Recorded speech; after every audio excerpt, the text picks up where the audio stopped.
The following podcast contains coarse language and adult themes. This week on the show, as if religion wasn't scary enough, now there's bat, vampire, angel things, and everyone is getting a little bit culty. We finally finish up our Flanagan Fright Fest and welcome an old friend back to the mic, talking Netflix's sensation, Midnight Mass. I'm Reegs. I'm Eddie. And I'm Leanne. And this is the Film Addicts podcast.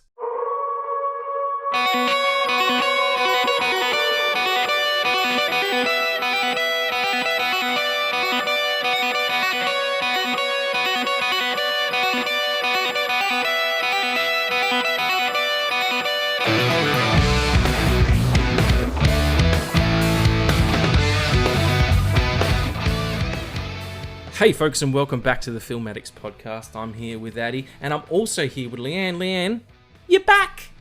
Yes, after a year. The return, I know. It's been so long.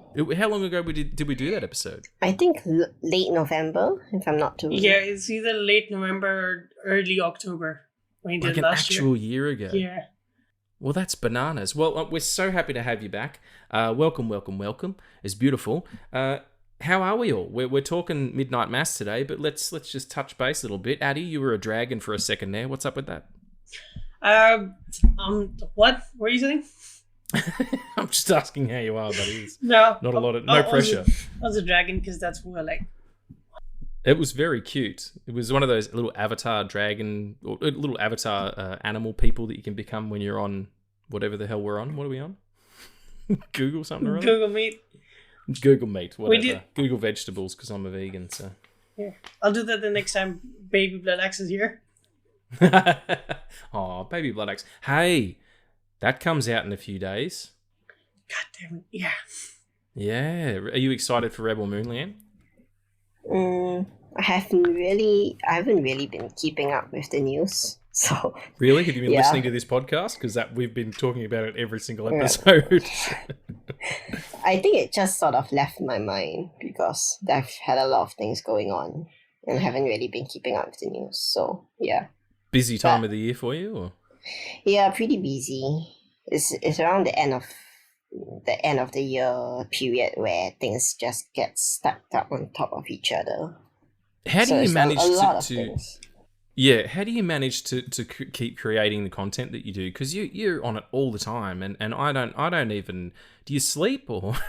I do sleep a lot. In fact, I've been sleeping quite late now after I finish my school semester. Well, the answer is that I don't really manage it all that well. Okay. It's just like there's a lot of things going on behind the scenes that I don't show. Obviously, yeah, but the time management is something I would say is something I'm not the best at, but you just gotta fake it until you make it. Yeah, that's well. I was just gonna say, like, whatever you're doing, it's working, because I'm like, she's always on there. She's always got content, and it's good stuff. It's not like you're just doing nothing. Yeah, I feel like I haven't been that active on my account as of recently, and also because I am currently on a break, like on a bit of a hiatus from my account, just to clear the clutter from my mind and just relax, given that I've been going non-stop since, I don't know, this is the first time I've taken like a week long or maybe 2 weeks of a break. Yeah. So it's been doing myself some good, just to clear my mind. You've got to disconnect sometimes, yeah. But I do expect to be back before Christmas. Ooh, yeah. Anything you can tease? A few posts. Nothing big, just a few posts. I'm pretty boring in that sense. I don't have any podcasts. Really? 12,000 people don't disagree with you about whether or not you're boring? Yeah. But it's trying to find your bearings and as a content creator and what you want to put out. It's about knowing what you want to put out and your goals. So I've just been trying to find myself regarding that and center myself more. Yeah, absolutely. And having like an integrity about the work as well, because you want to take it seriously. Well, look. We're so happy to have you here. It's beautiful. And why was it? We'll get into it more deeply. Why was it in particular this episode that you wanted to be on? Are you big Midnight Mass fan? Yes. Actually, Adi did reach out to me regarding this episode because we have been quite big fans of Midnight Mass, and I remember when he first watched it. I had watched it previously. I think I first watched it when it first released in 2021. And it took me quite a while to finish because Flanagan's shows are a bit of a slow burn. So I did not finish it until December of 2021. Right. And it wasn't until 2022 that he actually watched it. And it was just a really special experience. Like discussing it together when he was watching it. I remember it was like, yeah, it was really nice to relive it again with him. Yeah. And knowing how much we love Flanagan, I guess he just reached out to me because, I'm kind of a big fan of this show. Not just because of the characters or the plot, but because of what it means specifically to me as well, personally, regarding the themes, and everything else involved. I think he does do that so well. Like you will have taken something very specific from it, as like that I wouldn't, and yet it's as personal to me because there are themes that are relate to me, and Addie's the same. So I think that's one of the real strengths of the show. Before we get into it too deep though, Addie, the film addict himself, what's going on, mate? I've missed your face. I've missed you too. I've missed your beautiful beard. It's getting a little bit out of control at the moment, I'll tell you that much. There's a lot more grey in there than you can currently see. It's fantastic. I look like a Labrador. Fuck yeah, man. That's how I like it. I know. Stop sending me grotesque texts. But are you well? I'm doing okay. Good. Me and Addie have also some news at the end of the podcast we're going to talk about as well, about our 2024 schedule that we're very excited about. But we'll get back to that. In the meantime, do you want to talk about what we've been watching? Because we've all probably been watching some good shit. It's Christmas. Let's do it. Yeah, let's do it. What are we watching?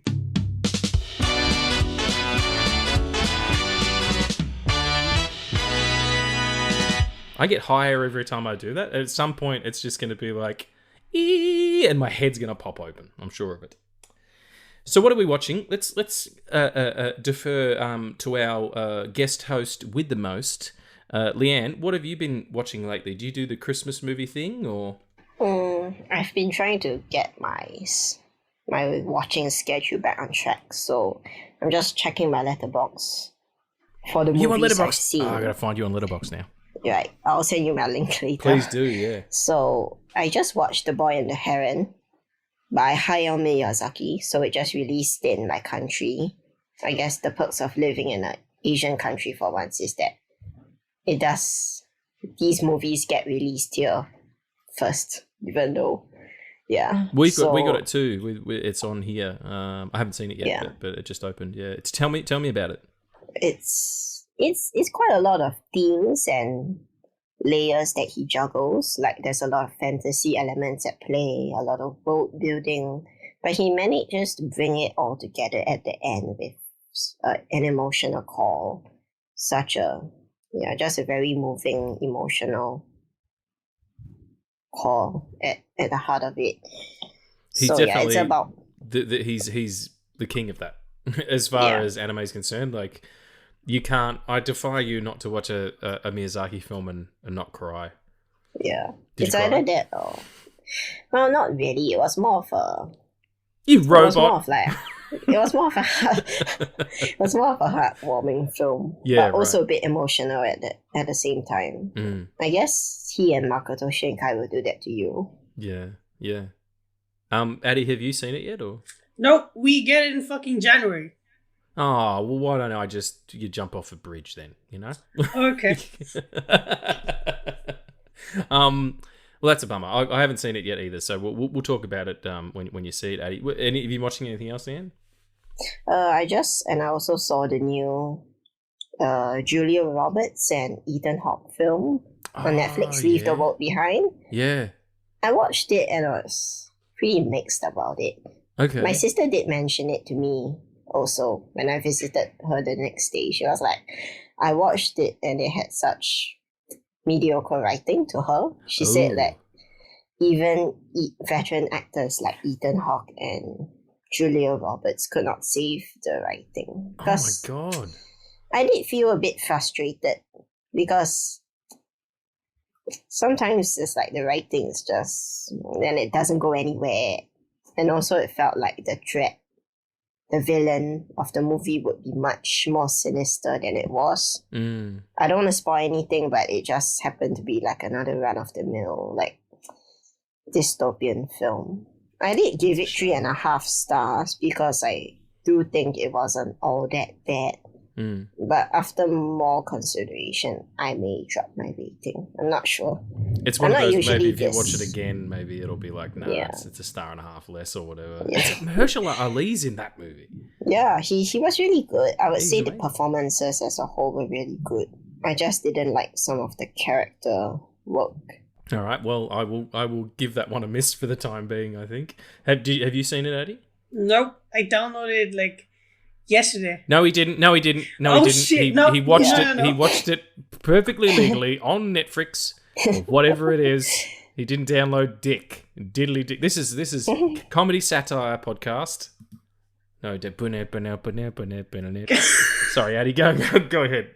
You were going to watch it. You were going to watch it with your Netflix account that you pay for, yeah? Yep, absolutely. Mm-hmm. And that's it? Okay. Yeah. Yeah. It's on my list. Fantastic. What have you been watching on? What's on your list that you watched? With mine? Yes, you. Okay. I'm pointing on a podcast here. No one knows. Yeah, we haven't done this in a long time. Sorry. Nah, it's fine. It's on me, buddy. So I watched Dungeons and Dragons like for the 50th time last night. Is it 50 or is that an exaggeration? No, it's 50. Amazing.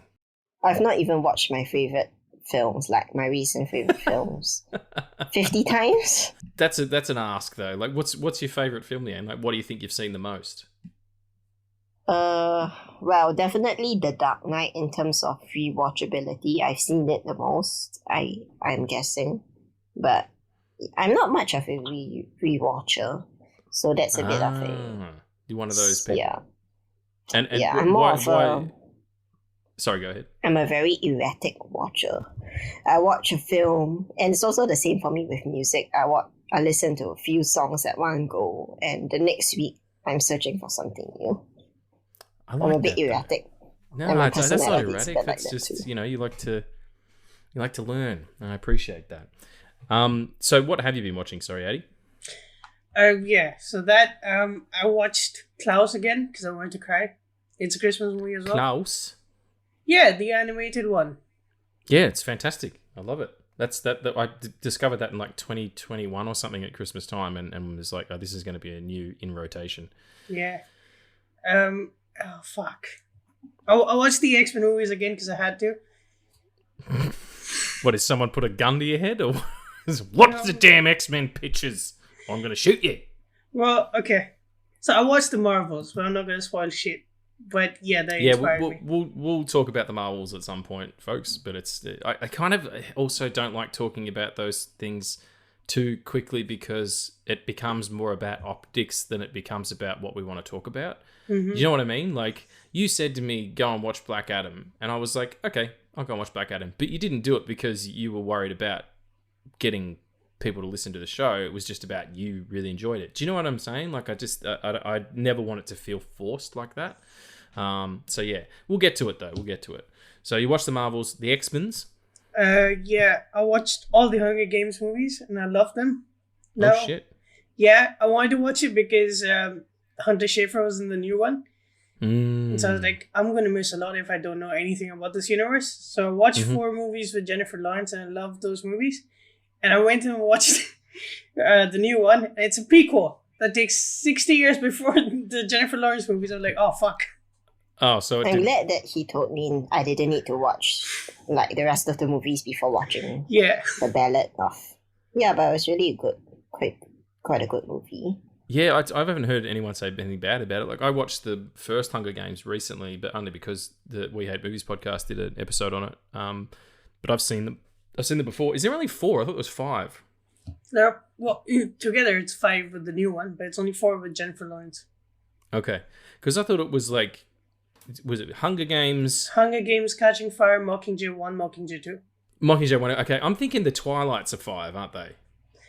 There's I Twilight, the full moon, the moon one, Clips, and then the double part with all that white nonsense going on in it. Wonderful. Okay, well, yeah. Did you liked Ballad of Songbirds and Snakes though? I did. Just because Hunter Schafer's in it? Or? Yes, absolutely, because Hunter Schafer's in it. Yeah. She's wonderful. It's a great movie with Rachel Zegler. I feel like she's been getting a lot of hate for no reason. This movie does prove her acting chops. Yeah, I mean, especially her singing chops. Yeah, she's great in Spielberg's West Side Story. Like, she was really great. But maybe shut up about stuff like that. I don't know. It almost seems like sometimes they do these kind of things. When I say they, I mean Hollywood as a collective. Like, gear negative press because it gets people more. Like, I know people who are more interested in seeing that film now than they were before she said all that stuff. Do you know what I'm saying? It's like, yeah, maybe it's all a bit engineered. I don't know. But anyway, I hope she has a good time with all them dwarves. But yeah, so was there anything else that you watched, Daddy? One more thing, because I wanted to shout out this amazing movie that's an indie film. Was it me eating a banana in the nud? I sent you the video. That's a joke from a couple of weeks ago. Yep. Enjoy that. A banana nude. Why don't you tell our guests what a banana nude is, please? Do you not know? Okay, Leanne, this is something that I invented. It's a really niche kink thing, and I'm digging it. It's called it. She put her hand over her face like, oh Christ, why did I come on this show? My parents might hear this. A banana nude is when you get fully undressed just to eat a banana. Is there any sort of background or connotation to this? No. I'm not aware. No, not at all. It's just something that I It's just a random. Yeah, it's just a random thing. Actually, I got chided by my sister-in-law because I came up with the act of it, and she came up with the name Banana Nude. And she heard the episode. She was like, "Hey, you stealing my ideas?" I'm like, "No, we did that together, baby. Come on." But she was mad. So Alex, I apologize. Yeah, anyway, what was the movie? Fucking hell. I watched this Indian movie called Club Zero, which is about a school in Europe that invites a new teacher who starts a really fucked up cult in that school. And it's you'll not sleep well after that, but it's not a horror movie, so good luck. Okay. Wow. So it's more psychological? She starts a cult about eating disorders. Ew. That could be uncomfortable. Sounds heavy. Yep. Yeah. It's like To the Bone. That was an intense movie to watch. Did you like it though? I did. I gave it 5 stars. Okay, that's a lot of stars for as cringy as you just were. All right, well there you go. Everyone, check that out. If you so please. Me, myself, and I. I've been watching lots of Christmas movies because it is that time of the year. I love Christmas, me. It's a jolly time. Whether you celebrate it in the traditional way or not, doesn't really matter. So just this already, I have watched A Christmas Break, Lethal Weapon, Love the Coopers, Candy Cane Lane, which is a new one, which is pretty good. Christmas in Connecticut from like the 1940s. Genie, Friday After Next, Noel, Mixed Nuts, Silent Night, Deadly Night, The Muppets Christmas Carol, Iron Man, and Kiss Kiss Bang Bang in the same night because that's my life's awesome.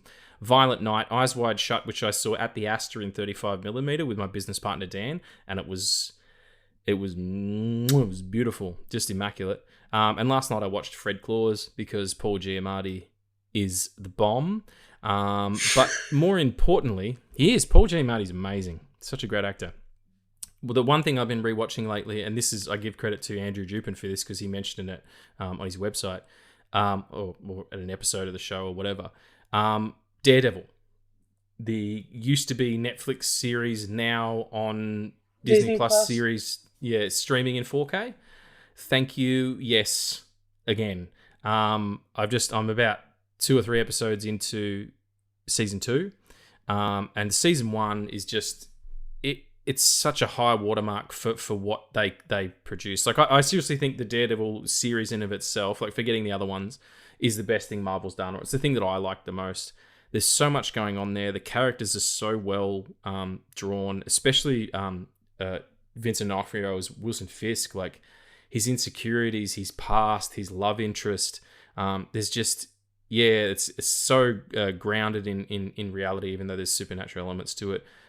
Charlie Cox is probably the best casting they've done outside of RDJ as Iron Man. I think he's just was born for the role. And you will forget, because the Punisher series wasn't that great. I didn't think it was that great. It did the character a little disservice, I think. You forget how fucking threatening the Punisher is in those first few episodes of season 2 before you know who it is. Like, we all know it's Frank Castle and we know it's the Punisher and all that stuff, but he is almost unseen in the first episode until he goes into the fucking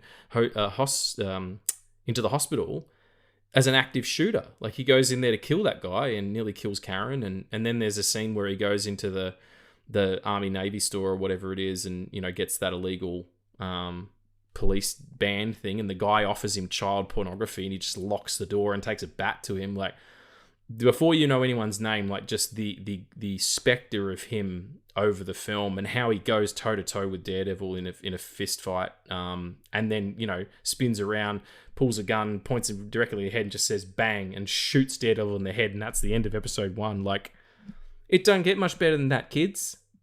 That's Marvel. Can you hear me? Disney. Yeah, I'm right here, actually. This is you've been watching that on there. Have you liked the 4K? Yeah, I fucking love the 4K, mate. It's amazing. Thanks very much. Oh, you're very, very welcome. Are you going to do Born Again like this? Nah, it's going to be filled with all sorts of fucking horse shit. Oh, great. Well, I'm not going to watch it then. You can fuck off, Disney Plus. It's definitely a darker side of Marvel that I wish they would bring back. It's just the vibes are immaculate for Daredevil. It's the perfect blend of mystical, maybe a bit of supernatural.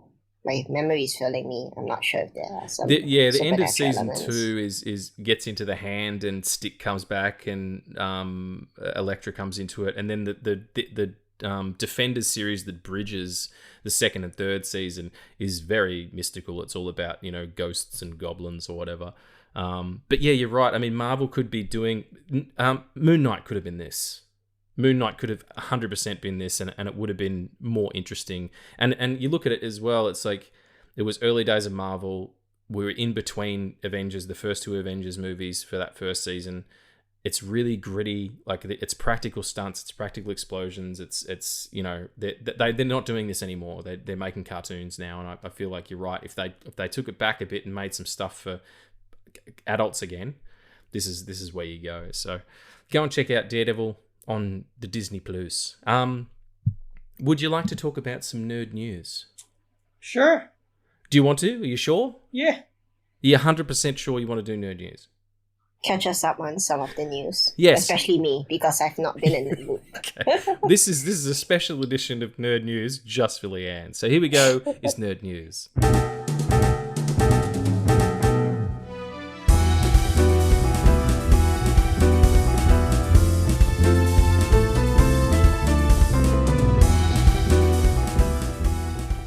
The first one is Supergirl will reportedly appear in Superman Legacy, the James Gunn picture. However, Sasha Calle will not be portraying the character as she did in The Flash. How do we feel about this, friends?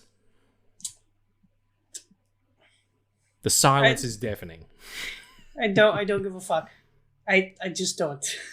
Yeah. I mean, you said it to me, and you were like, this is unfair. And I feel like it's unfair to that actress as well. She wasn't given a fair shake. Yeah, but she was like the best part of the movie. Agreed. Doesn't make sense to just bring her on in The Flash and then... Yeah. Especially after she was so into it. Like the director, you saw the video of her and Andy Muschietti on the video, and she's like, you're Supergirl. And she nearly lost her mind. Like, to take that away so blatantly and bluntly. It's the same thing that happened to Henry Cavill. He was just like, I'm going to be Superman again. No, you're fucking not. No, I'm not. Like, it was very corporate decision making. And also, like, I don't like it because it's like she's not getting Supergirl yet. Like, somehow the Peacemaker series is still canon. And if the Peacemaker series is still canon, that means the Suicide Squad movie is still canon, yet that universe does not fucking exist now. They're going to have to do some, like, heavy lifting to try and get people to understand what the hell's going on. Yeah, it's a bit weird. And then Sean Gunn's Maxwell Lord. Sean Gunn's everybody. Sean Gunn. I think I'm Sean Gunn, actually. I think James Gunn cast Sean Gunn as me in my own life. Whatever, man. It's, I'm going to skin in the game. But a happy jolly one is that a live-action Miles Morales film will reportedly be set in Sony's Marvel universe earlier this year. Amy Pascal confirmed that a live-action Miles Morales film and an animated Spider-Gwen are both in development. It will be set in the Marvel universe, the Sony universe, where you will also find Venom, Morbius, and motherfucking Madam Web. I don't need that. I don't need one bit of that shit. You don't want a Miles movie? If I don't get to make it, nobody else gets to make it. No, okay, that's one of those situations. Yeah, if I can't fuck her, no one can. Oh, wow, dude. That's a bit serial killer-y. You said it. I didn't say it. I haven't watched Killer yet. You're the one who's watched the Killer. That's a good movie. But he's a contract killer. He's not a serial killer. It's a very different thing. Yeah, I just, whatever. I mean, I still think that the next Spider-Man movie with Tom Holland should pass the torch, but that's just me. Which they're currently talking about having Drew Goddard come in, and he's the guy who, funnily enough, developed the Daredevil series. Like, all right, yes, please and thank you. Yeah, come on, Miles, come on back, Miles, come on now. It's the Marvel Studios and Sony Pictures looking for a new director of Spider-Man 4. I guess the other guy dropped out, and that was one of the options. There's also a Spider-Man noir series moving forward at Prime Video with the showrunner of The Punisher, hopefully coming on, Steve Lightfoot. There was a well-developed series, so there's a good thing there. But more importantly, let's just have a quick chat about this. Marvel's and fart. Sorry. My brain needs to catch up with my mouth, or vice versa. The Marvels will officially end its theatrical run, as the lowest grossing MCU film in its 15-year history. I just want to talk about this for a second because I had a conversation with Tommy and DL from the Podcast Assemble podcast when I did an episode with them when I was in Sydney in November, and they were like, "It's good. It's a good movie. Like, who's doing this? Like, what's the situation? Do you know? Can you help me out?" I liked it a lot, and I watched it twice. And I watched it the second time because something happened in the first viewing, and I couldn't hear myself because I was screaming. I couldn't hear what was happening because I was screaming. Because you were screaming. We're not going to ruin anything. We're not going to say anything. Yeah. And ruin it. So. Yeah. But so how if you read a lot of reviews, it says, "I don't want to be a hater, but," and that's when you stop reading it, because nothing good will ever come out of you reading that review. Yeah. Most of the reviews for this film were, "I'm not a woman hater, but." It feels like that, doesn't it? It feels like every time I have a conversation about it, it's that. And I'm like, if that's where you're starting with, I don't want to hear a single word. Yeah. And the fucked up part is so much of it is just that. And most of it is people who haven't even watched the movie. People who haven't watched WandaVision or Miss Marvel judging this movie for two characters they don't know jack shit about. And God, I really liked this movie. It was a fun movie. It was a movie that Marvel really needed. And it's something that's paying off from a lot of things that they've teased in shows and in the movies, starting from fucking Doctor Strange. And when I say this is something that Marvel needed, it's that Marvel needed to show that it doesn't always have to be story and character heavy. It can be a fun movie with good characters and a good fun story. Right? It doesn't always have to be Endgame. I feel like everyone's stuck with that, we'll get another Endgame. I don't necessarily think that's the case, and I don't think that Marvel wants to do that again. I think there's this group of people all over the fucking world who are on the internet at all times, just saying that everything that it's like I can't do it. There's so much inside of me, and I'm trying to filter without any hate, because like it's frustrating because I love these characters and I love this universe, and like people, like a lot of people just like they disrespect people for liking something that they like, and it's like it's all like okay. There's a guy there's a video of like Screen Rant interviewing people going in and out of the movie, and most of those reactions are like really good, right? And then there's this one guy who goes on a rant who says make Marvel male again. Oh, and for fuck my face. And you see where the fucking problem is? Like, dude, come the fuck on. Yeah. Leanne, have you seen the film? Have you seen the Marvels? The Marvels, I really wanted to watch it, but had such a busy schedule. It was a weird release window too, like a November yeah, picture. in between Killers of the Flower Moon. I'm trying to see it soon though. Hopefully in theaters, but I think it's ending its theatrical run soon. It'll be on Disney Plus next week, probably. Yeah, yeah, true. Yeah, I'll probably watch it there. And people need to manage their expectations rather. Manage is the better word, yeah. It's not like, lower, but manage. Yeah, just know what you're going in for. Remember what we're doing here. Like, if you go into it, and you like come out and go, "There's too many women." Well, it's on the poster. It's 3 female protagonists, so you kind of shot yourself in the foot there, mate. and the female antagonist. Exactly. It's like it's just don't go and see the movie then if that's maybe that's why it didn't do too well. But yeah, no, I was just interested, in your opinion, Addy, because I know that you were contrary to a lot of people. And we'll just finish off with a quick message. This happened today. It's Wednesday, the 13th of December, 2023. The fantastic Andre Braugher passed away today.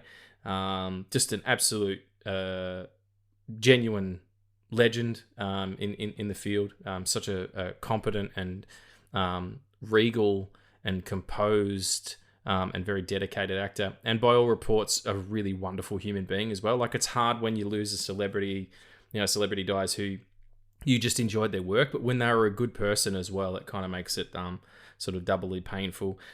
He had a great career working all through the 80s and 90s in TV, and then working in films like Primal Fear with Richard Gere, City of Angels with Meg Ryan and Nicolas Cage. He was in a great film called All the Rage, which was about gun culture, and he played a homosexual man having an affair, but with a woman, like it was a straight, like he was a straight person. And the homicide movie, Homicide: Life on the Street, he was in a cartoon episode of 3 episodes with Jackie Chan, the Jackie Chan Adventures, The Practice, Gideon's Crossing as well. Yeah, big in TV, but I think probably the thing that he's most known for, I mean, I watched recently, because it was Halloween time, I watched The Mist, Frank Darabont's The Mist, and he's great in that as the curmudgeon-y old neighbour. He was a general in Fantastic Four, Rise of the Silver Surfer, but of course I think his most famous role is as Raymond Holt in Brooklyn Nine-Nine. Just such a wonderful character. And I mean, if you look at that cast, Brooklyn Nine-Nine is the most fucking... It was so ahead of its time in terms of its diversity. Wow. To have a person of that stature represented as an authority and someone who people didn't even... Like, his sexuality wasn't even considered, and neither was his race. And to have him be never the butt of the joke was... Yeah, revolutionary, and they were doing it fucking, in 2013 before all this shit kind of happened. So, yeah, just a huge loss to the acting community and to all of us, because it was 61. We've been robbed of a lot of really great Andre Braugher, older man performances. So, yeah, it's a bummer. It really is. That's my favorite character of the whole show, and I hate it because I hate times like these because I have so much to say but nothing comes out. I like, yeah, just Captain Raymond Holt was an icon, and there can never be another one. Yeah, I mean, they wouldn't. If you're rebooting that show's a mistake anyway, but it's just even more unlikable. It would be even more unlikable now, you know. Did you watch Brooklyn Nine-Nine, Leanne? I did watch. Yeah, I did watch some of it, but I didn't like watch it the whole way through. But I do know the cast, and especially like Captain Holt. He was such a recognizable character, especially with the rest of the cast. But it's like, yeah, my siblings watch it too, and it was the first news that they texted in our group chat. It was like, he passed away, and everyone's just shocked. It just shows how much of a impact he's made on everyone. I can't believe it because he's so young, and also it's just so shocking. Yeah, 61. That's crazy. And you'll notice, like, I'm a bit older than you guys. When you get to this age, you open Instagram and find a lot of the people that you really love are dying because all my heroes are my childhood heroes. Like, I was absolutely inconsolable for the better part of, you know, a month when Robin Williams died. It was like I'd lost a family member. It was so brutal. So if anyone out there is, you know, feeling like the loss of Andre Braugher has really hurt you and you know, you need to talk to someone, make sure you reach out to friends or family or professionals. You know, you never know what can trigger these things. Just look after yourself. So let's get into the meat and potatoes. We're talking Midnight Mass, Netflix series from 2001, created by the fantastic Mike Flanagan. That's why we're talking about it, because we're doing the Flanagans. What are you laughing at? 2001. 2001. What did I say? I do that almost every fucking episode, don't I? That's crazy. Like, it's 2021, everyone. Both the young people caught it. Jesus Christ. Were either of you born yet then? No, we were non-existent. They didn't exist yet. That's great. If anyone could hear the storm that's going on in the background, I'm sorry, but it's intense here. Yes, so sorry, Midnight Mass from 2021, Netflix series created by Mike Flanagan. Basically, for those of you who haven't seen it, why are you listening to this episode? We're going to spoil the shit out of it for starters. You know, just to give you a quick catch up, it's about a tiny little seaside town. Looks like it's in Nova Scotia or something. You know, with a very, very tall, but very, very small, but very, very religious denizens, like the group of people who live there. Their local pastor goes away and is replaced by a young, you know, interesting priest who might be working with some powers that are even more interesting than Jesus. So let's just, you know, start as we always do. I know how I got into this. Addie said, watch it for the show. And I was like, okay, I'm watch it because we were talking about the Flanagans.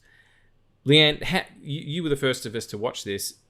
Were you just following Flanagan's career as well, or was it something like why this show particularly? Well, interestingly enough, I watched it because I just got interested. I was interested by the synopsis, and the advertising was really good for it as well, the marketing. It was, yeah. But I didn't really know much about Flanagan before that.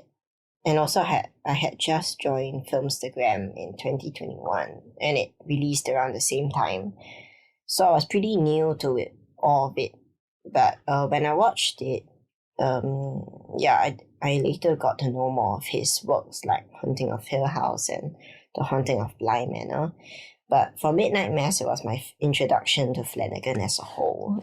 I would say it made a really positive, also very impactful. It made quite a positive impact on me. It was very impactful as well because of the subject material and the themes presented. So yeah, that's how I got into watching it. It's interesting. You know, you say that it's kind of was your enclave into Flanagan as a producer and as a writer or whatever.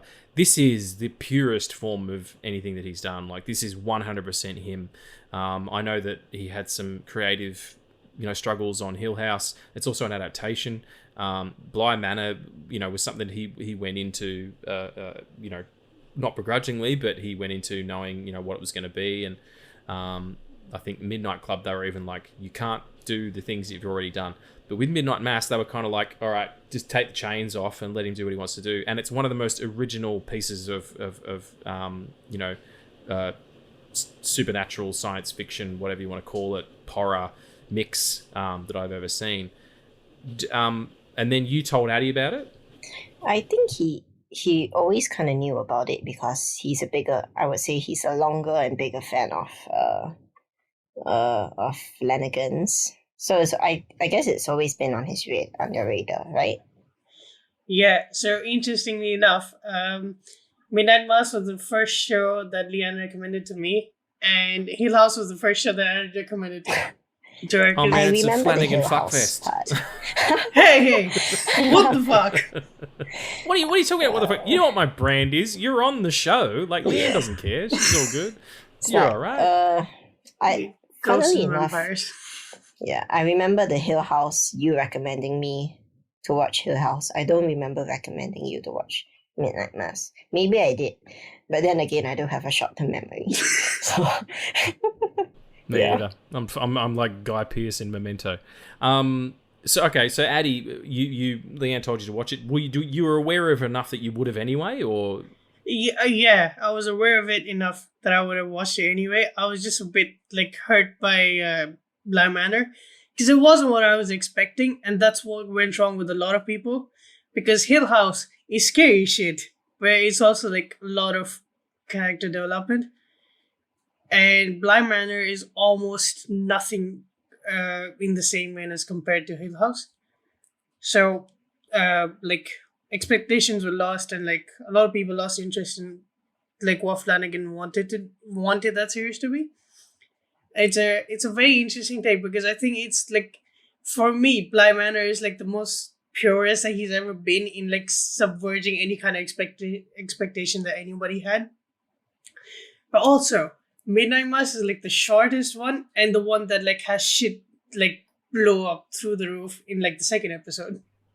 It had so many episodes where I was at the end of it. I was like, "You fucking what?" No, seriously, jaw hanging. Like I was talking about before with Daredevil, where at the end of the first episode of the second season, Punisher shoots him in the head. You're like, "What? Hang on, he's the lead of the show. That can't happen." No one is safe, and that's what I love about this show. As soon as shit started to go down, and I think probably when Riley died in the boat, and I know Flanagan, it was originally reversed. It was, and Riley was going to come back and take on Father Paul, and played fantastically by Hamish Linklater. This is his career performance. I love him as an actor, but I think this is just the high watermark. And he was going to come and take him on. And then if they would ever do a sequel, Riley was going to become radicalized, and he was going to be like a wandering preacher with these vampire powers and shit, which is a pretty cool idea. But as soon as he burns up in that boat, and Erin screams, I messaged Daddy. I was like, "What the fuck have you got me into? Yeah. I'm heartbroken now. Christ." Yeah, it was shocking and sad and everything, all the emotions all at once. It was, yeah. You were saying before, Leanne, about, and I mentioned it as well, this will speak to you in a different way than it will to me, in a different way than it will to you. What are the themes that kind of you kind of grabbed onto in the show? Well, I guess it's gonna get pretty heavy, but that's what it's. Midnight Mass is anything but not heavy, so yeah. Yeah. Well, I guess the religious themes did speak to me a lot. Also, having grown up in a similar religious environment, when in my childhood, just a lot of things about it just reminded me, even down to the hymns they sang in church. Things like really? That. It's okay. I know this. I sang this probably 100 times. I can sing the harmony parts to all of the hymns. So, but also more than that, it was about what religion can drive you to do what it can. With enough blind faith, you can commit the most unthinkable acts. And it's not even about what you believe, because like there's nothing wrong with faith or religion. It's how you apply it, and it's definitely how the residents or the citizens of Crockett Island almost like had such a unwavering commitment to what Father Paul would instruct them to do, and it ended up in destruction. It ended up in a lot of it ended up in the worst way possible. So yeah, we don't see that a lot. Like obviously we don't see this because it's real life and that's fiction.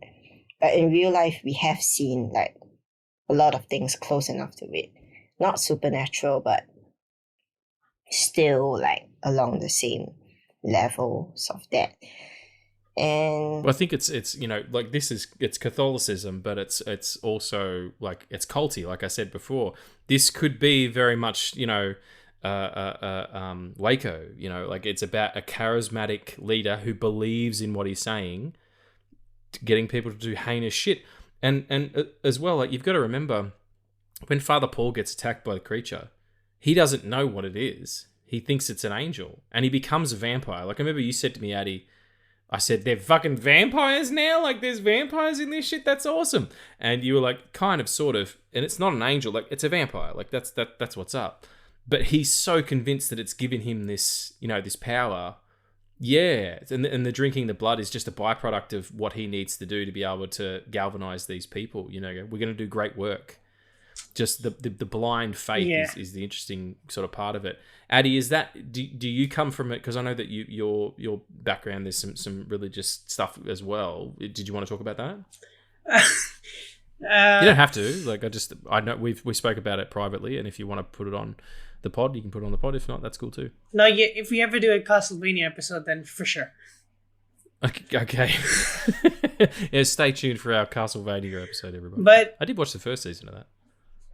Yeah, it's I mean, just like that scene when Father Paul gets attacked in the cave, it's in his mind, like he devoted his life to religion, and the first thing that comes to his mind is the first time an angel stepped in front of humans that were afraid, and he takes that on himself, not like he's filtering his reality with the things that he believes in, yet not like acknowledging what the fuck's actually happening. And then like, there's a lot of, like in the show, there's a lot of, we believe in faith because it's good for us. Yet, Monsignor Pruitt comes back for a very selfish reason to have a second chance at his family. And, that's all he wanted. And he drives his town into this frenzy of vampire shit and then ends up killing everyone. And it's like... And this is a weird thing where I was watching it and I came up with like a very stupid summary, which is it's like blind faith and what it can do to people, and it's got vampire shit in it. And it's something I've watched done like very, very well in an animated show that I just mentioned. Yeah. But like the similarities are insane because that's Castlevania is a lot about blind faith and what it can do to people. And in one of its seasons, they capture a night creature and they worship this creature into opening a portal to fucking hell to resurrect Dracula.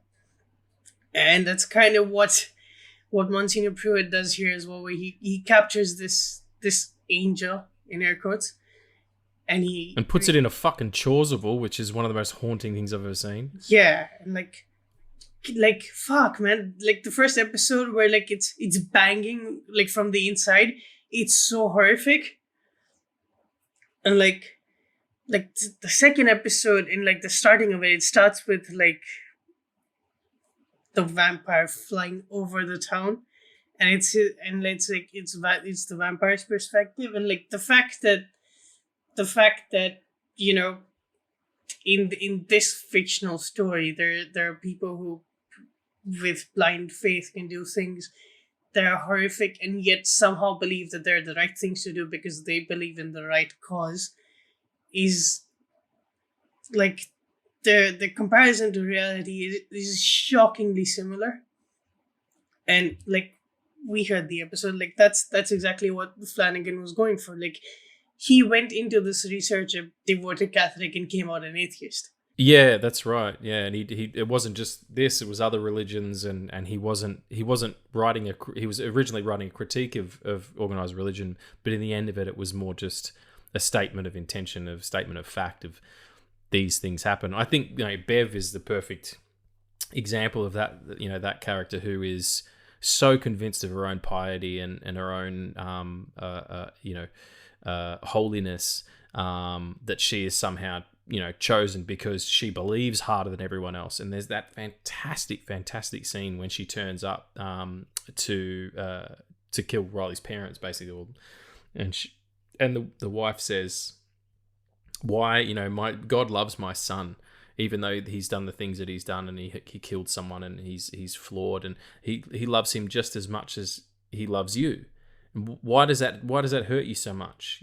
That's why can't he love everybody? That's the weirdest judgment. A judgment by you are receiving love for a messianic figure that may or may not exist, and even though you've done horrible things, that's not fair. I'm great and I'm completely pure, and yet."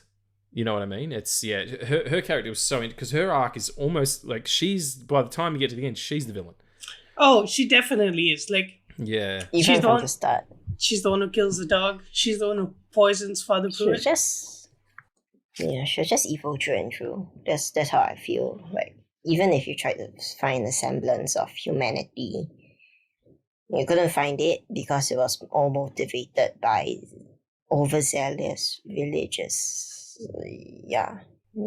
She's a zealot, all right, and I think as well that she embodies the problem within not just religion, but with anybody who because if it wasn't religion, it'd be something else with Bev. Yeah, it'd be some other kind of cause. Yeah, and I like that about her, that her villainy is not tied directly to her Catholicism.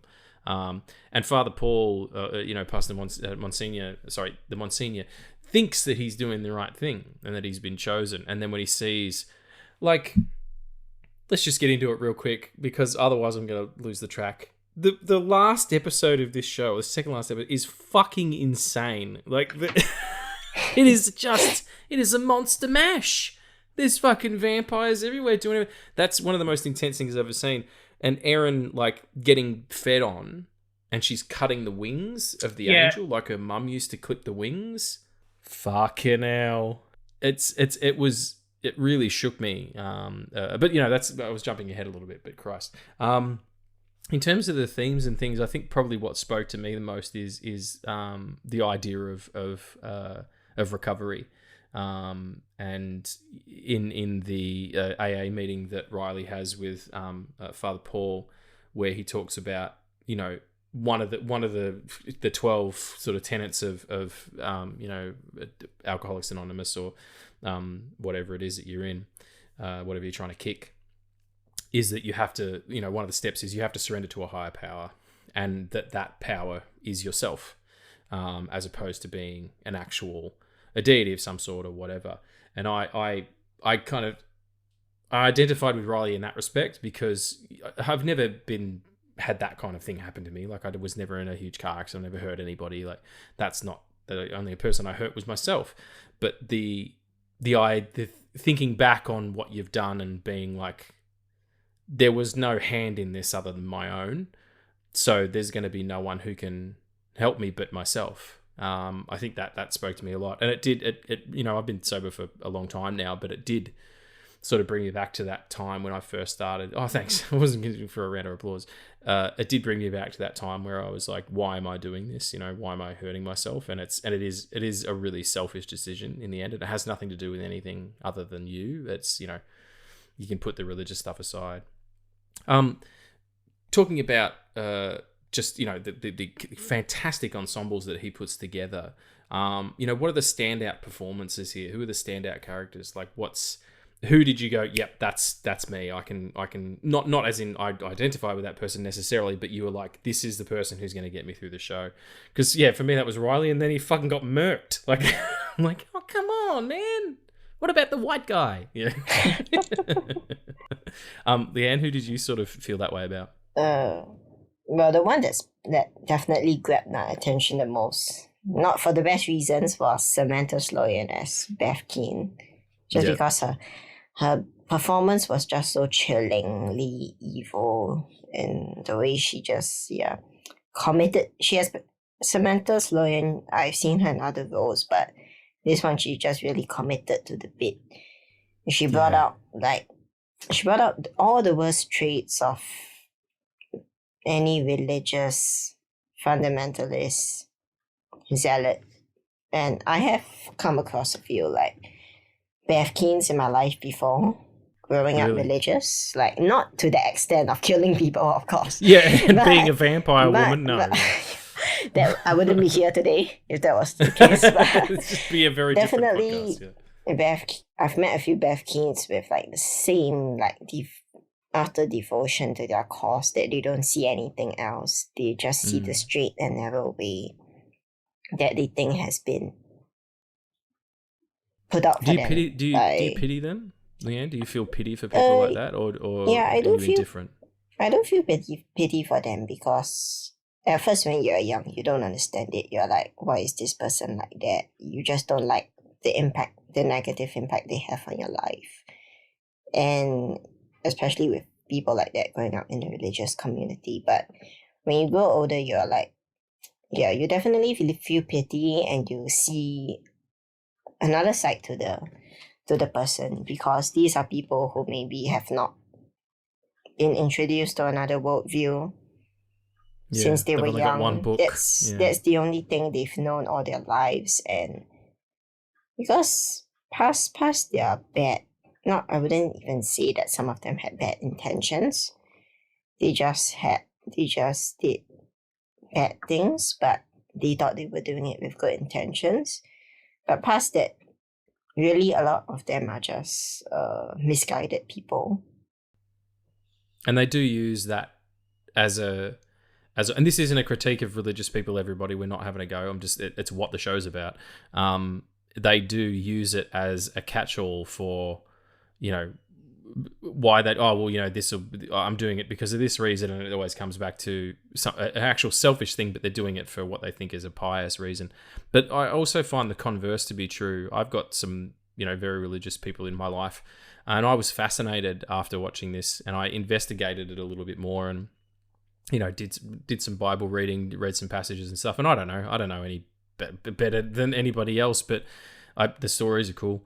But I've been talking to someone in particular about it, and her view was, it was great. We were talking about people praying and what prayer does for you, and that she's prayed for me and she's prayed for my family and that kind of stuff during hard times. I'm like, yeah, but what does that do? What is that? Is that you making yourself feel better? And she goes, no, it's me putting it out there to Jesus to help you. And I said, but what if he doesn't? She says, well, you don't pray, he doesn't answer you all the time. You can pray, but he doesn't always say yes. And that was fascinating to me, to hear someone talk about it in a really mathematical way of you can talk to him, but he's not Santa. He's not just going to be, oh yeah, you can give a bike and a toy and a Nintendo and all that kind of shit. Nintendo, fucking show my age. But you know what I mean? And then I had another conversation with a guy, because I heard a story about, so this is a little bit of a tangent, but I heard a story about Jesus from the Bible. It was actually on a stand-up show, but the story is true, or true in the sense that it's in the Bible. Jesus, while walking with the disciples, came upon a fig tree, and it had no fruit on it, and he wanted a fig, apparently. He was big on figs. I don't know if you know this about Jesus, but him and figs, buddies. They made a wonderful fig date nut loaf. Whatever, I fucked up my own joke. Anyway, so he came upon the fig tree and it had no figs, and he cursed it. He cursed the tree. He said, no fruit you bear now, for man shall you not bear again, or whatever. That was a really bad interpretation of what it said. But he said, look, figs, no more figs for you. Fig tree, get fucked. And the following day, the fig tree had shriveled up and died, and the apostles went, "Hey Jesus, this fig tree that you cursed, it's dead. It's got no figs on it." And he just said, "Trust in God." That is the theological equivalent of a mic drop. Like that's sassy as. And I said it almost as a joke because I thought it was a funny story. And a friend of mine who's a very religious person, plays piano in churches and all that kind of stuff. Wonderful human being. He was like, "No, that's about faith, and that's about trusting in God that even when it is something that is a negative thing, it is still for the best." I don't know what the rest of that story is. Maybe the figs had gone bad, but do you know what I'm saying? Like there are those bevs, but then there's also people like Kate who is on the fringes of it and has an understanding of, or her understanding of the afterlife. Like that conversation between her and Riley. That's my favorite. That's my favorite Flanagan scene ever. It's amazing. It's really amazing. And to talk about coming back to the earth and becoming energy to feed the rest of the world, like that's a much more, that's Taoism. That's a nature. We are one with nature. Like the universe only is the universe because you are in it. Like you yourself, Leanne, and you yourself, Addie, are the whole universe, just yourselves. You and if it wasn't for you, everything else wouldn't be here either. I love that kind of mentality. Why was it such a great scene for you, Addie? Is it just because the writing's so good, or because it hit your heart? Like why? Yeah, well, my pull for the show is, well, the religious stuff, of course, but like the theme of death is very imminent in the show. Like throughout, like it starts with death and it ends with like the whole town dying. And in spectacular fashion. Yep. It's unbelievable. I haven't seen a fucking daylight murdering that big since the end of Dusk Till Dawn. Like that was just incredible. And the boat goes off, and I was convinced that the Midnight Club was a sequel about them too. Isn't that stupid? Disappointed. There was a theory that if they had a season 2 for Midnight Club, that in some way they would incorporate like that ending to like just show that those characters somewhere else. So it'd be like it would be like a universe falling on itself because it's the Flanagan thing as well. Fuck Netflix anyway. Yeah, fuck them in their stupid faces. He's moved on to Amazon anyway. He's over at Prime working on projects. One of them, which is the Dark Tower, which is pretty metal. He's got a couple of really great episodes on the Script Apart, and then farts again. The Script Apart podcast that me and Addie talk about quite a bit with Al Horner. He's been on the show a couple of times and is really insightful if you get a chance to listen to those. Sorry, you were saying about that particular scene. Yeah, it's like Riley's description of what happens after death or what happens after he dies is very like scientific, very realistic.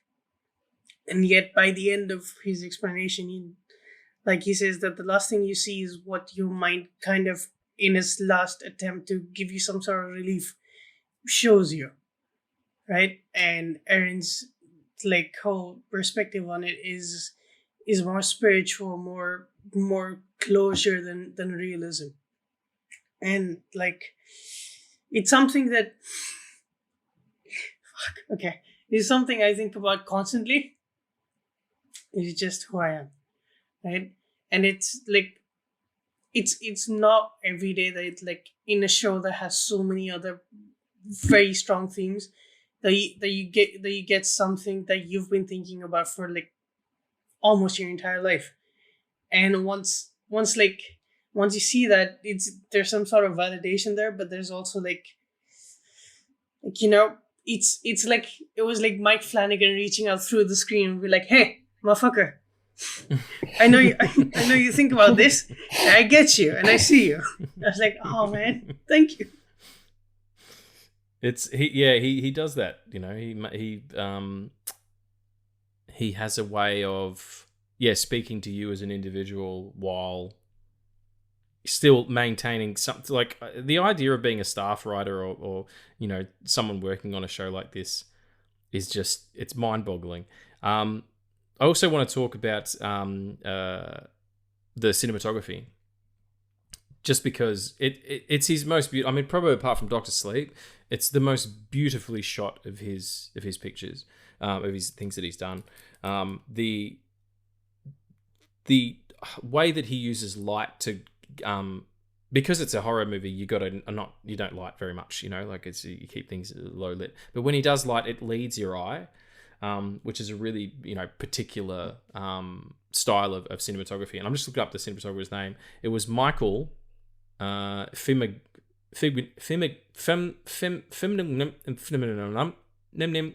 beep. Sorry, the way you spell it is FIMOGNARI. Filminari, I think it is. I don't think you would pronounce the G. Or Filmignari. Whatever. Phil. Michael, he shot all of the episodes, which is unusual for a series, even one that's that short, to have one cinematographer. And the eye of it is always the same. There's a consistency to it that I feel like even some of Flanagan's other work lost. Was there any episodes in particular that kind of stand out to you as being the ones where it was, I mean, you're always going to be hooked on it, but where like your favorites, it's like, oh, that was the one I'm always going to remember? Well, the episode where Erin finds out she's had a miscarriage, and like the implication that has to like what the fuck's actually going on is that like the blood is like the vampire's blood that's mixed in the wine is like taking away the bad parts of the people that are drinking them. And the reason why it doesn't work for Erin and for Riley is because like these people aren't looking for something else to make them better. They're trying to be better themselves. That's why. Oh, beautifully put.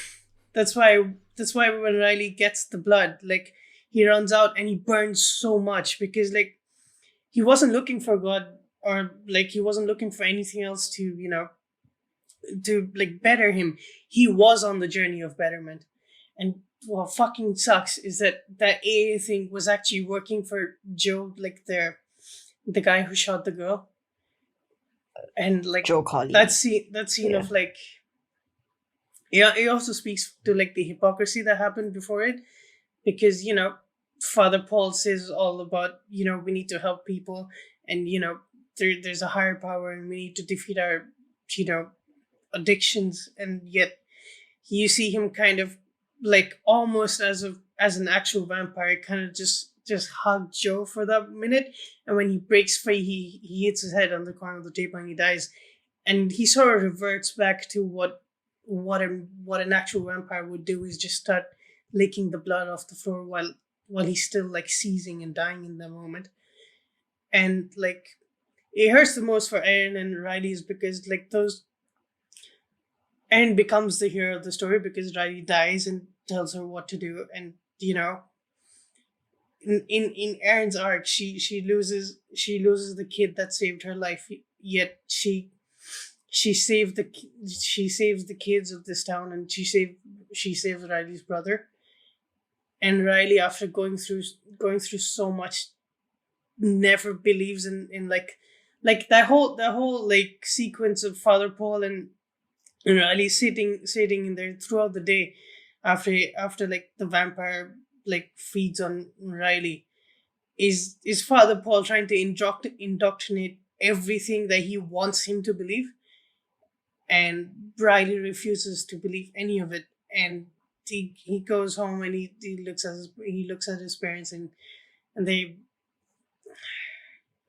writes a letter, and he goes there and he explains everything. And in his last moments he says his truth, and he gets the ending that Aaron was talking about, where there was nothing scientific about it, and we kind of saw it from his perspective that he sees the girl that he killed, and he's on the boat alone, and we switched right back to him burning. And it's what Riley would have described if presented with that like sort of idea of what would happen if you die, if you were that person, if you were the vampire, what would happen if the sun rose. And we switch back to them both like switching their perspectives and kind of getting each other's ending. It was just death. He just did 2 thumbs up. Yep. Yeah, I totally feel you. That for me was the most shocking moment of the thing of, I mean, that's what it is. That's what a second act turn is where you just pull the rug out from everybody, and if you do it well, it's really memorable. Like I've only seen the show once, but I'll never forget that image. Leanne, what episode sticks out to you? I think definitely the last episode when everything came to a culmination. Took down a few notes here, so I'm just going to refer to them. So, do you hear that, everybody? Leanne came with notes. She's a pro. I did. We're just making it up. Yeah, I. It's been a while since I watched the show, so I had to do some some research before that. I watched a few videos, and just helped me get in perspective. Hey man, it's more research than we do for the show, so we appreciate you. Sure. If you don't mind, I'll just throw out the titles that you can find on YouTube. There's one called that really dives into the religious themes well. It's called How Netflix's Midnight Mass Gets Christian Radicalization Exactly Right. And it's by Genetically Modified Skeptic. And that's a cool handle. Yeah, it's pretty... Yeah, he does dive into a lot of other similar topics. And another video, which is basically a video essay, is called The Art of Religious Interpretation. And it is regarding Midnight Mass versus God's Not Dead. It's by Biz Barclay. So she really dives into those themes, and I picked up a lot of tidbits along the way, and also by some YouTube comments. So you guys were talking about, I think Adi was talking about how the blood was mixed in with Erin, and that's how she miscarried. Yeah, because it was in the sacramental wine. Somebody mentioned that, it's not my original thought or observation, but somebody mentioned that it was like the exact opposite of the virgin birth. And how it happened, it was like the exact opposite. It just disappeared. And it's like quite a neat detail that Mike Flanagan put in. Also that they're kind of like, people are becoming younger, ailments are going away, like they're becoming immortal creatures. Slowly it's the power that's in the blood, and blood as a concept. It's without it we don't get very far. I think it's about the vampire blood is curing people, and by concept alone, like growing another person. Why did I go to Lithball all of a sudden? That's ridiculous. They're like Donald Ducks, or Daffy Duck. Donald's different. Anyway, yeah. By an agent, like a foreign agent inside your body, could perceive an infant or an embryo as being, like white blood cells. White blood cells attacking a virus, or attacking a disease. Like it could be seen as something that would harm the body. If you're talking about science, you take away the sort of reverse virgin mother kind of idea. I think that's right on.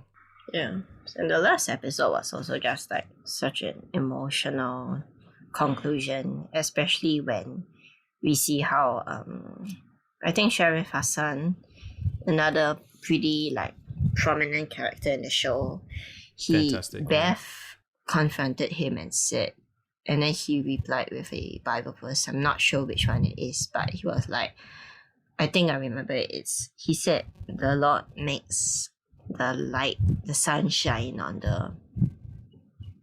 the evil, or something like that.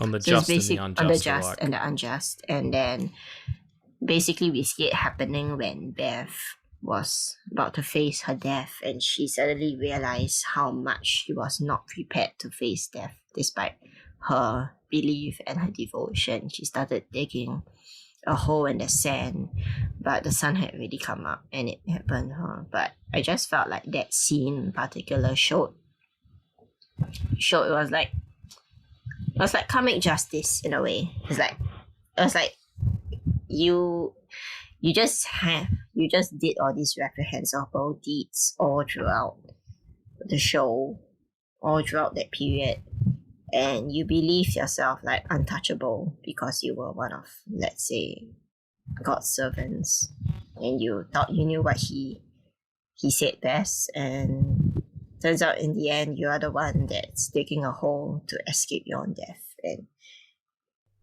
I like that though. I think that's, she in that moment, it's all hit her. Like she's not pious. She's not better than anyone. In fact, she's quite horrible and done horrible things. And she's digging to escape the sun. But if what she believes is going to transpire, she's going down anyway. Do you know what I mean? Like that's that. And I felt maybe not pity, but I felt that what that would feel like, of like, to everything you've believed all of a sudden comes to a brick wall, and you're like, oh no, this isn't going to end how I thought. And I think it's not even just that it all came to light to her at the end. It wasn't even about what I believed the whole time along wasn't true. It was more of like, what I believe is very well going to be true, and it's going to become true for me. So because if let's say she believed what she believed, then she would be going to hell in that sense for everything. And I think it's sort of, the light bulbs went off in her head during then, and she realized, hey, I'm a horrible person. I did all these things, and I could very well not be going to the afterlife. I mean, the promised like afterlife that I thought I would be getting because of my devotion. And I think she just realized that she would be going to hell. Like, I mean, if she believed that. And it was a bit, like I said, it was like comic justice, but also like a bit of a satisfying moment. Like, I don't want to seem like I'm reveling in the death of a character as horrible as they may be, but it was more of a realization. And also like, what comes around goes around. Sense she did horrible things, and in the end it came back to her, as much as she liked to think she was one of God's favorite servants. That's karma for you. Yeah.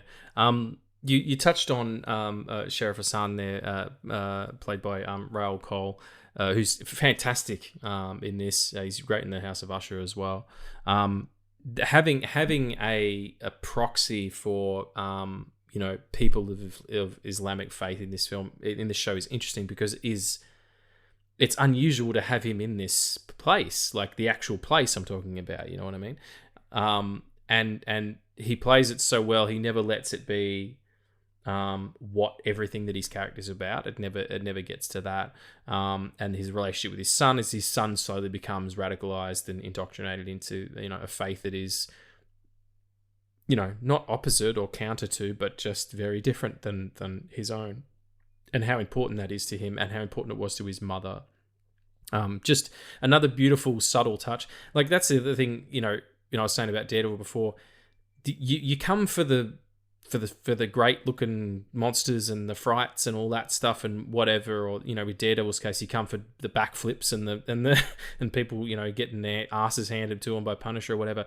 But you stay because you see people who you feel something for, or you see yourself. Like, character work is more critical than anything else you can do in storytelling, because otherwise no one gives a shit. No one's gonna watch your show if your characters aren't people that we either want to root for or not root for. And I feel like he's one I want to root for. And I feel, just to kind of finish up talking about the characters, Father Paul or Le Monsignor, played by Hamish Linklater, it's such an amazing performance, because it's it would be so easy to caricature this guy, to have him be the preacher, all down and fire and brimstone, like, you know what I mean, like one of those old guys, from below the Bible Belt. But it wasn't. It was so subtle. He was so sweet and soft spoken. But then when he starts to get the power, like, again, power corrupts. When he starts to get that, and there's that great speech where the mother, who's sort of aging backwards, she's got that full on Benjamin Button. She's like, you can't go there anymore, because what he's saying is an affront to God. That's not what God is. Like, he doesn't need swords. Like, he's not worried. The times of war are over. This is peacetime. And that sort of, that was really interesting to me. And then the turn again of him going, oh my God, like not even realizing, oh fuck, I'm a vampire. Like, it's more like everything is wrong. We've made a mistake here. This isn't what we're supposed to be doing. We're not chosen. We're just servants like everybody else. Just such a beautiful performance. It's going back to Bev Keane. I know, like, I'll take all the reveling in an evil person's death, because the more I go back to that show, the more I love her death scene, because it's all I ever wanted from that show. It did feel a bit sad. I didn't feel sad for her. I just felt sad in the fact that she just thought she was the good guy along the whole time, and turns out that you live long enough to see yourself become the villain. You really stole the words right out of my mouth, actually. Yeah. Dark Knight reference, I think. Was it a Batman reference? Yeah, I think so. Yeah, it's Dark Knight, yeah. And just the way she just used like Bible verses to manipulate the congregation. And it's like she would just draw any. That was like a weapon. When Joe Colley and a few others confronted her, I don't think it was Joe Colley, but another character, she just dropped Bible verses one after another. And we're supposed to take it as like a weapon. In that sense, it's like she would be like, oh, but God said this, the Bible, this and this and this. And then it was like, yeah, especially when you're involving the Bible, because I don't know how dangerous it can become once you justify your actions with a higher power or some sort of holy scriptures. It's like, so I can just draw anything, and the Bible is just vague enough that I can justify anything. You can just take one verse out of it and just say, oh, so this is how I justify like living my life, or treating how I people justify treating people. Yeah. And then it's just like it's like yeah, she turned out to become the villain the whole time, and she realized it about herself at the end. And in the very last second, like just before her death, she realized she was light the box bad went guy. off. Yeah, Like, and then the light literally went out. No, you're absolutely right, and I think that the kind of the beauty of the show is that even those who are like, everybody's judged the same for what goes on. The other character, the doctor, who I really love, and who has that wonderful speech when Erin comes through and says, "You're not going to fucking believe this." And she's like, "Let me tell you a story about the guy who demanded people wash their hands, between performing surgeries and delivering babies, and how much lives he saved, and they thought he was a heretic and an insane person." Like that, she there's no escape for that either. Like it's there's no right answer anywhere. I mean, it's certainly don't be Bev because that's a fucking mistake. But it's okay to let things run away with you and to be passionate and to be faithful or not faithful, like whatever it is you want to be, just as long as you don't let it define you. Like, you can't wear these things around your neck like jewelry. It doesn't work like that. So that's Midnight Mass, everyone. As you can tell, we all loved it. Let's just go down the line and say, I know we talked about most of them, but let's just say like our top 3 favorite moments, like favorite things that happened in this show. Let's start with our wonderful guest host, Leanne. Oh, should we start with Adi first? I'm trying to collect a bit of my thoughts. All right. I did not prepare for that at all. So instead of let's say saying my top 3 moments, shall I run down from my top 3 observations in that sense? Can I replace it? Sounds good. Right. So a bit of trivia when I was doing research for this is that there's actually a sort of vampire that's referred to in the Bible. It's called Aluka, and it's in Proverbs 30. It's like a feminine Hebrew word that means a horse leech, a type of leech that has many teeth that feeds on the throats of animals, and to some scholars it can mean a bloodlusting monster or vampire. So there's definitely a bit of historical origins there. Wait, what was the name that you said? Aluka is Alukah. Yeah, Oh, okay. I'll send it later so you guys can do a bit more trivia. So, and then Another one There's another is thing called Alucard, which is it's like it's a sleeping soldier for God. If you read Alucard like backwards, it spells Dracula. That sounds like that's just from that show that you watched, though. I don't think that's for the reals. That's just a Castlevania thing. Sorry, Leanne, go ahead. how, like you said, Monsignor Pruitt or Father Paul thought that the vampire was a angel the whole time, and that's partly because he saw everything through the lens of faith. Like everything is a part of God's plan and will. Even him getting bitten in the desert, like that's the whole reason he even went.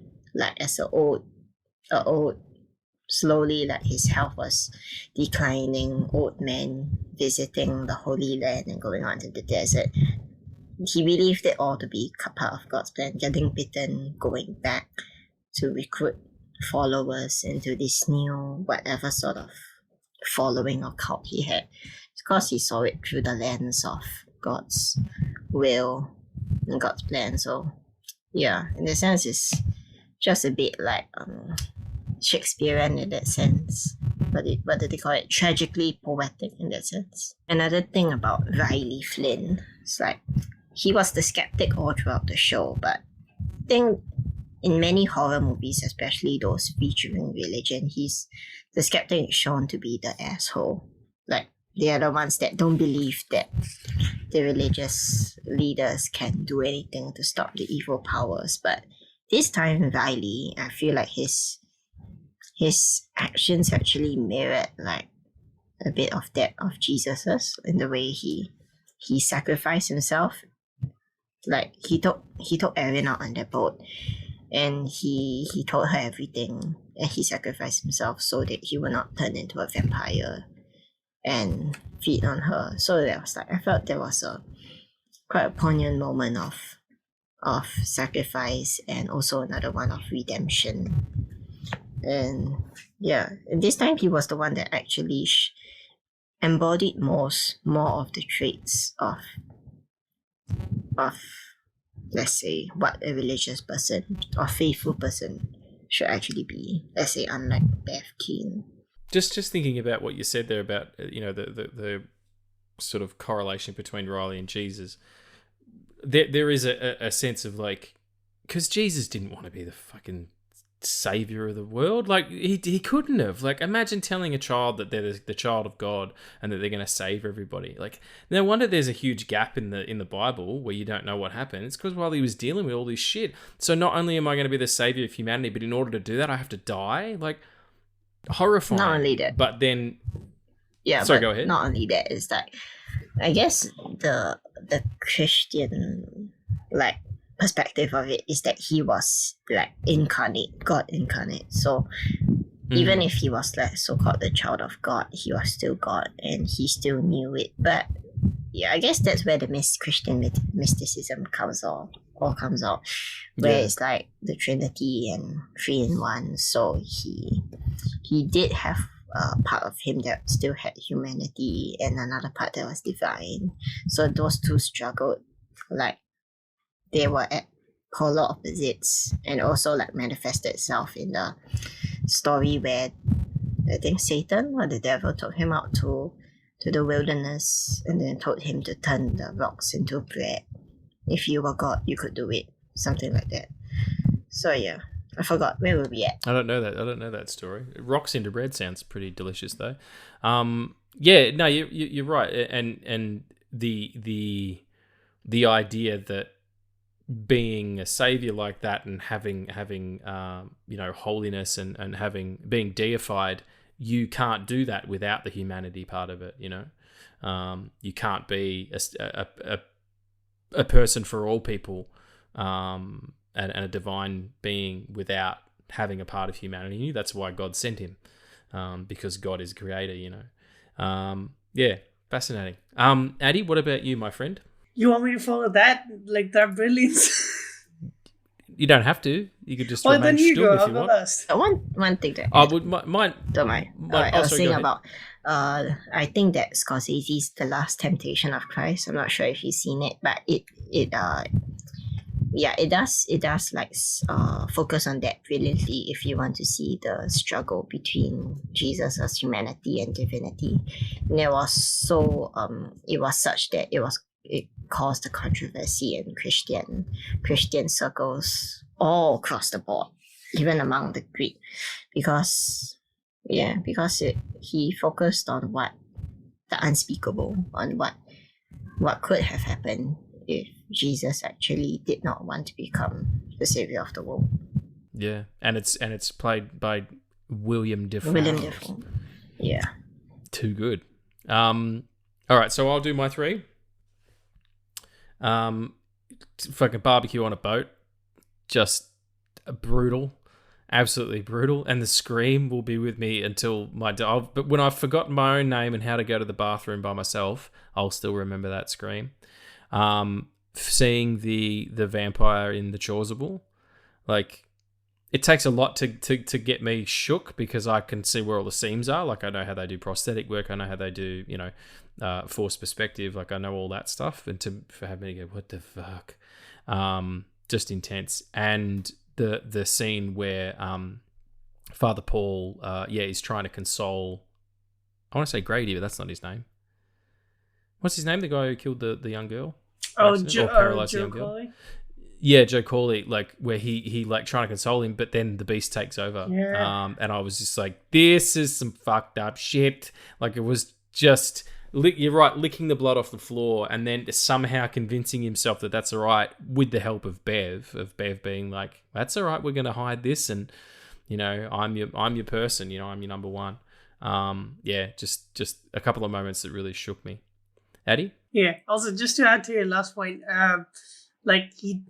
Father Pruitt does that, and then Bev comes in and she's like, okay, and then she goes from like, bitch, say something. He's a vampire priest. You need to do something about this. If you've seen a movie, get a steak and get some chips and some mushroom sauce, and delicious. No, you know what I mean, like a proper steak. Just her nonchalance was just so infuriating towards like everything. Nonchalance the word. She was just like, whatever. It's like, you've never seen a vampire before ever, and now your priest is one. Father Paul's reaction towards the end was more like he did come to the realization that was his redemption. It's like turnaround point where he realizes everything he did was a mistake. And yeah, you could still feel remorse for him because he wasn't totally an evil person. He realized he wasn't really evil. He was just misguided. He was never evil. There was never evil in his heart, even when he became a vampire, yeah. Emotional and touching moment when he and I think Dr. Sarah Gunning, his daughter, who turned out to be his daughter, and he told her that he's proud of her. And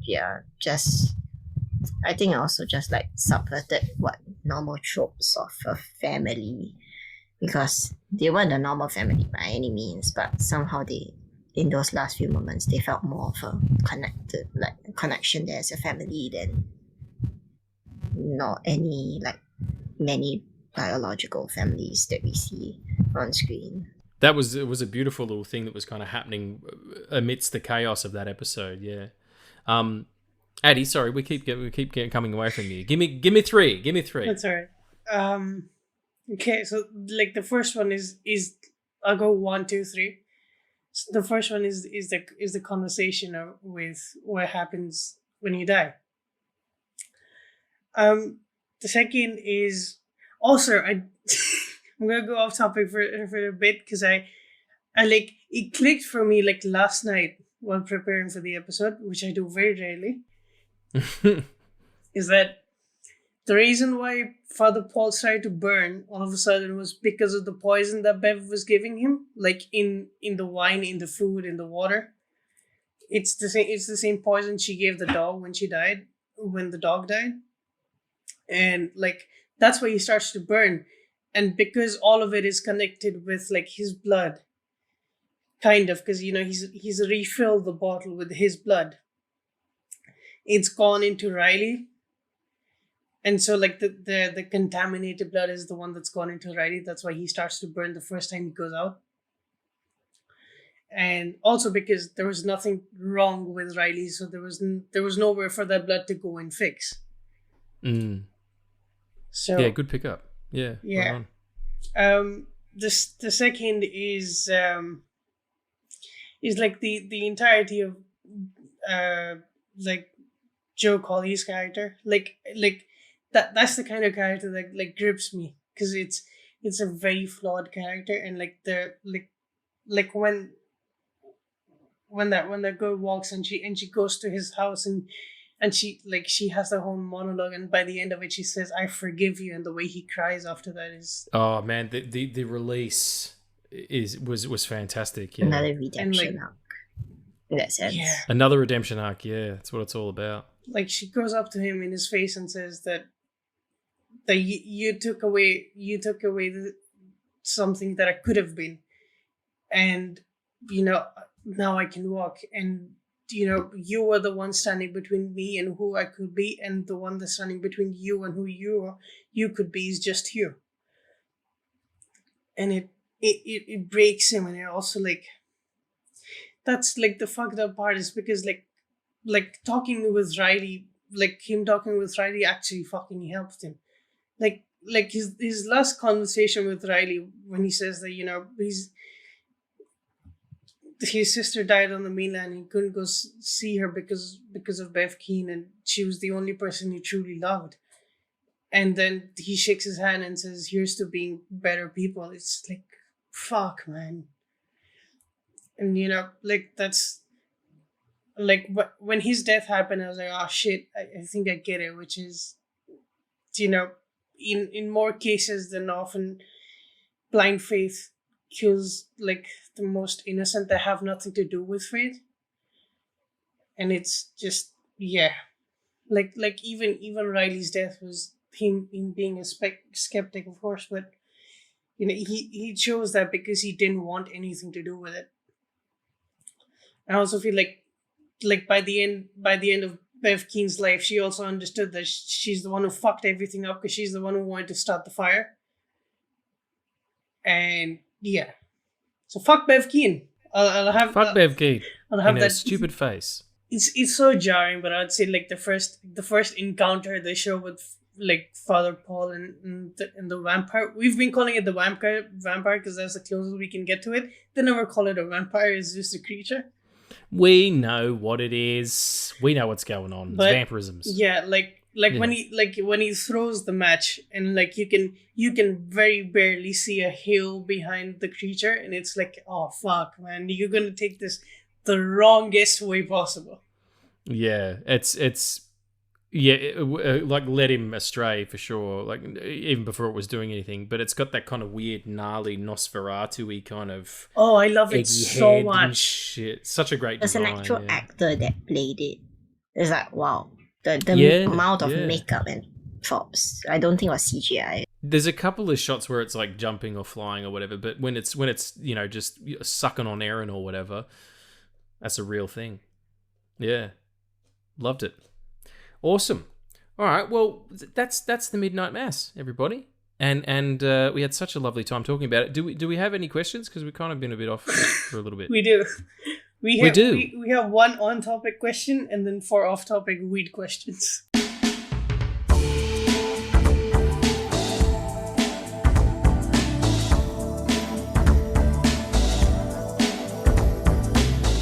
Right, okay. So the one on-topic question, which was sent by my best friend Leanne, is in what way do you feel that Midnight Mass differs from Flanagan's other works? How does it differ from his other works?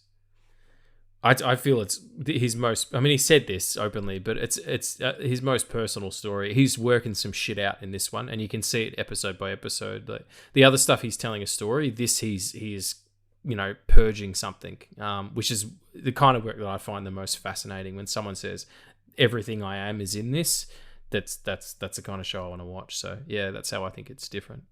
Hattie? Well, I'm gonna go with the stupid answer, is that it's the shortest. That's why it differs. No, I think this show like balances so much of his themes and stories very well that you don't have the need to go, oh, this is the A plot and the B plot and the C plot. Like everything that happens has like a cause and effect thing, where everything that's happening is caused by something that's happening throughout the town. I also feel like Midnight Mass is where, like, Flanagan, just with everything that was happening with, like, Netflix, he knew what he wanted with that. And also, like, I think his brother was attached to this as well, like, writing a few episodes. So yeah, it's like, it's this whole family coming together, kind of healing in a way, in like the most fucked up way possible. Yeah.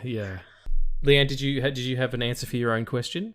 I guess it differs in the way that it's not so much like Haunting of Hill House, where it really scared the shit out of you. But for this one, it scared you more in the emotional horror way. There's the horror and the grief that came out of it.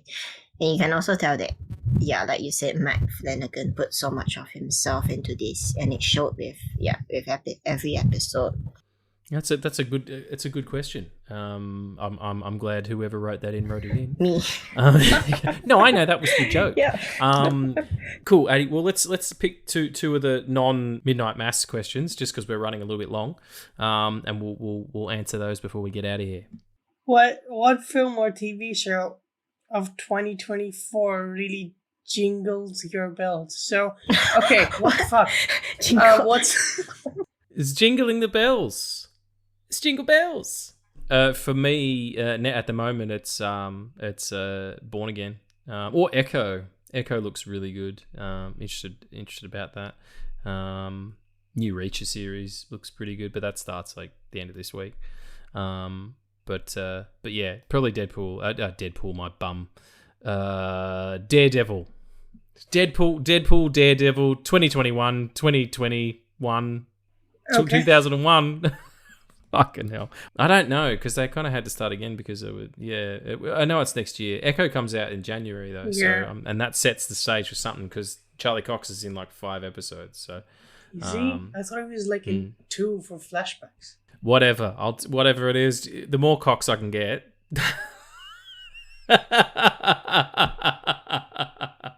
What I'm excited for, basically, Saltburn. I've been waiting for that one to come out. It's the film starring Jacob Elordi. It's just people aren't digging it, I guess. I don't, sort of not what they expected. Maybe they were expecting another, promising young woman. But yeah, I don't know. Addy, what are you looking forward to, apart from me hiccuping? What's jingling? Hey, what's jingling your bells, mate? That's Disney Plus. That's not sexy at all. Hang on, let me do a sexy voice. Oh, what's jingling? That's not sexy. That's sexy at Christmas time. Jingle, jingle, sexy balls. I don't know. I was being an elf. And Anyway, we're here. and here we are. Sorry, go ahead. What's jingling your bells? Dune 2. Oh, Dune 2. Yeah. The trailer looks amazing. I know Leanne isn't excited for it. No, I'm excited for you. If you're excited for it, I'm excited for you. Friends. That's what best friends. Yeah. If you're happy, I'm happy for you. Yeah. I already feel like I love it because like the third one is in production, and like people don't understand this is the first time it's happening since The Lord of the Rings with Peter Jackson. It's 20 years after that like a filmmaker has been given so much of confidence by what's the name? A company. I'm fucked in the head, sorry. Warner Brothers. No, that's right. Warner Brothers really got behind him after the first one did well, and after he came out against directed streaming kind of day and date situations. They're gonna do a lot of business with that movie, and after that he can write his own check to do whatever he wants. So, I'm fearful because Austin Butler is in it, and after three fucking trailers, I still haven't seen him talk. So yeah. You worried he's gonna sound like Elvis? Yes, that's exactly what I'm worried about. The hairstyle has traumatized me. There's no hair. The bald head. There's no hair. The lack of a hairstyle has traumatized me. All I see is it. The dude is featureless, and it's fucking weird. Don't worry about it. He looks like Bruce Willis just before he retired. It With does. 0 eyebrows as well. Yeah. Well, Bruce Willis didn't have a lot of eyebrow game going on at the end. The dude looks like a thumb. No shade. He was a very bald man. Well, no shade to the fade. No shade to the fade, and no shade because baseball caps don't fit. What's the next question, professional idiots? What actors or actresses that look like they would be siblings would you like to see in a film? Samuel Hang on a Weaving minute. and Margot Robbie. What was that? Samuel Weaving and Margot Robbie. Margot Yeah, Robbie. that's true. Yeah, both from Australia. It might be the case. You never know. put them in a thriller film together. They definitely look like brother and sister. Yeah. That's a weird brother and sister. Two sisters. They were actually in That's Babylon right. together. Yeah, she's like the new ingenue, and she's like icing her nipples, which was fantastically funny. Addie? You said nipples, and I was out. You went blank. It's just, That made you like no thoughts, Yep. vibes only. clearing the deck. Yeah, I totally get that. Bum stuff. Just- That's a very specific question. What two actors look similar? yeah. Yeah. I always wanted to write a film years and years ago called Highland Brothers about one brother from Edinburgh and one who were born together, and they were split up because their parents split up. One went to Edinburgh and one went to Glasgow, and they grew up in very different places. Glasgow's all tenements and things like that, and Edinburgh, there is parts of it like that, but it's more sort of affluent, I guess would be the word. And if I'm wrong about this, my friend Sean, he's a big Scottish fella, he'll correct me. But anyway, I wanted to write a film for Sean Connery and Billy Connolly to play brothers. I thought that'd be cool. What about you, Eddie? Nipples. Two nipples. Your mind just went blank. Yep. Yeah, Again, I saw it He's never happen gonna too. answer this question. He's never gonna answer this question for us. Yeah. It's gonna be 50 minutes of It's nothing kind of at all. exactly what happens in the segment. Is we don't answer questions. So there's a book that I want to adapt. It's a play, Inherit the Wind. Mm-hmm. It's also it has a lot of it's Christianity against Darwinism, and did we come from God or did we ascend from beast kind of thing. It's about a school teacher who teaches Darwin's theory of evolution and in a very Christian town, and then gets jailed for it. Yeah, that sounds about right. Yeah, it's also based on a true thing. To look into it, it's called the Monkey Trials. The monkey trials. Yeah. Are there any monkeys in it? Kind of, but There's actual monkeys? no, it's just us. Then fuck and you. What time, my friend? What time? Well, it's getting late Yeah, here, so okay. better make it happen. Better make it quick. Henry Cavill and David Concert is two fucking Two soups. is lawyers. Double soup. That's a good day. Two soups. Yeah, totally fair. There you go. Whoever wrote that fantastically obscure question in, there's some pretty good answers. But that's it. That is the end of our episode. Leanne, you're wonderful. Thank you so much for having me on. Thank you so You're much very, for very coming. welcome. Once again, Come back anytime. I feel like I'm intruding on something special between the two of you, because you should just have a special episode where you just talk anything, just talk shit, just talk anything that comes to your mind. Don't talk about, I don't know. Sometimes we need a topic sometimes, otherwise it would derail. Speaking of that, we will be taking a break for the Christmas holiday period. But more than anything, it's in an attempt to become more regular. We're going to be eating more fiber and making sure that we are doing our doo-doos. No, if you follow the show, we really appreciate you. We understand that it's not a normal schedule. We're not weekly. We're very sporadic and it's all over the place. And we've been doing this for almost 2 years now, and we've only done like 40 episodes or something. We're going to make a real concerted effort to get things out at a regular schedule, and in taking this time off, that is in way of helping us to get to that point by pre-recording some episodes and getting on top of it a bit, and getting more stuff out there, and also spending more time doing it because we love doing it. And we're going to commit to a harder schedule. We'll absolutely have Leanne back to talk about whatever she wants to talk about. Nipples, vampires. It's all good. We'll do a whole nipple episode. Yeah. We'll do tier list for nipples. Who's got the best nipples? No one ever knows me who knows me in real life will ever get their hands on this episode. Definitely not my parents. Definitely not my family. Yeah. I mean, I would get them to steer clear of this episode if just FYI. I mean, it's not a nipple centric one, but there's been a lot of nippling. You know what I mean? Anyway, absolute lunacy. Addie, I love you, my friend. Love you too. You're beautiful. Let's come back and do this again in 2024 and have a great time. So thanks again, Leanne. Really appreciate Thank you so much for having me on. And happy holidays. Yeah, you too. From my side. You too. You. We'll be back again together, the threesome. Shit. You know what I'm saying. That sounded so. Oh god. The trio. Thank you. That sounds less sexy. So thanks very much, everyone. Come back next year. We'll see you in 2024. And remember, stay amazing, stay safe, and what happens when we die?